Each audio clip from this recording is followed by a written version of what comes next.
Erie County's jails back in the spotlight. A new report from Investigative Post showing that there have been more deaths than previously known at the downtown holding center and at the correctional facility in Alden. And the rate of deaths has not changed despite some other improvements. Bruce Rushton has spent months digging into this story for Investigative Post, and he joins me now live. Bruce, thanks for coming in. Oh, thank you. It is very eye-opening, and it's a couple of big takeaways, right? I mentioned there, and we'll talk in a moment about the rate of deaths. But first of all, just the raw numbers. You found that what the public thought in terms of how many people died at these facilities, the real number is significantly more. How'd you find it out? Well, it happened, I got a tip from an attorney who litigates jail matters, and she had done the simplest thing that perhaps nobody else had thought to do. She made a records request for mortality reports and final dispositions of jail deaths from the State Commission of Correction, which must be notified of jail deaths. And so they gave her the materials, and she then turned them over to me. Those materials didn't capture all of the deaths, however, because reporting standards have changed over the years. While sheriffs must report deaths to the State Commission of Corrections, sometimes they didn't have to necessarily report the deaths if the death occurred outside the jail, i.e. the inmate was stricken, suffered some sort of a medical issue perhaps in the jail, but died later outside the jail. That didn't always have to be reported, and I found at least 2 cases of that. One was an inmate who was beaten by another inmate, lived for several months before expiring, and so that was never reported to the State Commission of Corrections. They never checked that one out. There was another one where it was a Springfield firefighter, it's not Springfield, I'm sorry, a Buffalo firefighter who was experiencing mental health issues and was taken from the holding center to Erie County Medical Center, where he was injected with psychotropic drugs and then lost, his heart stopped then, and he lived, I believe, for 5 months.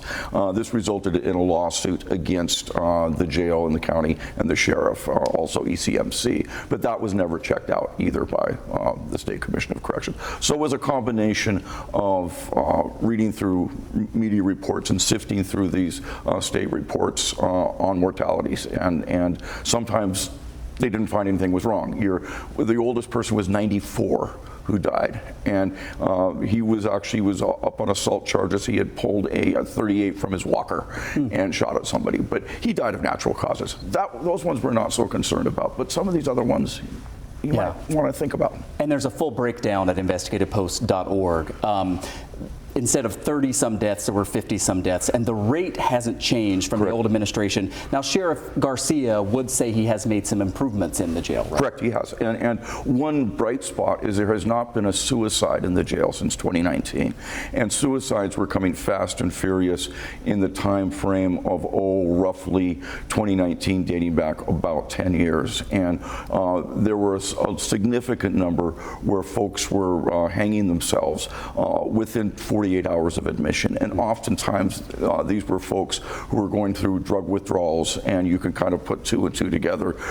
They were going through some significant pain and some significant issues having to do with substance abuse, and so there was a pattern, somewhat of a pattern there, and the current sheriff, I believe, has improved that so that there's, for among other things, medicated assisted drug treatment, and so that may have helped curb that issue. But there are several others that still remain an issue, or at least are worth delving into.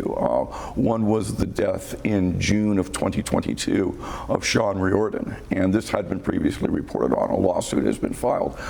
He was going through alcohol withdrawal, and the sheriff drew sharp criticism from the county medical examiner at the time. The medical examiner had the opinion that his medical care was negligent at the jail, but not to the point of criminality. The courts will decide. Yeah. I encourage everybody to go to investigativepost.org. I know you spent a long time on this. It's a really thorough article. Bruce Rushton, thanks so much for coming in and talking to us. Thanks for having me. Appreciate it. Now, we did extend an invitation for Sheriff Garcia to join the conversation. He was unavailable, but he did send a statement, and we're going to show you part of it right here. He said, quote, "Our thoughts and prayers are with the families that have experienced the loss of a loved one." That goes on to say that since Sheriff Garcia took over in 2022, he modernized health policies and was accredited, now following best practices. The statement went on to say that it's a sad truth that many incarcerated individuals get better care and programming behind bars than in our communities due to health inequities.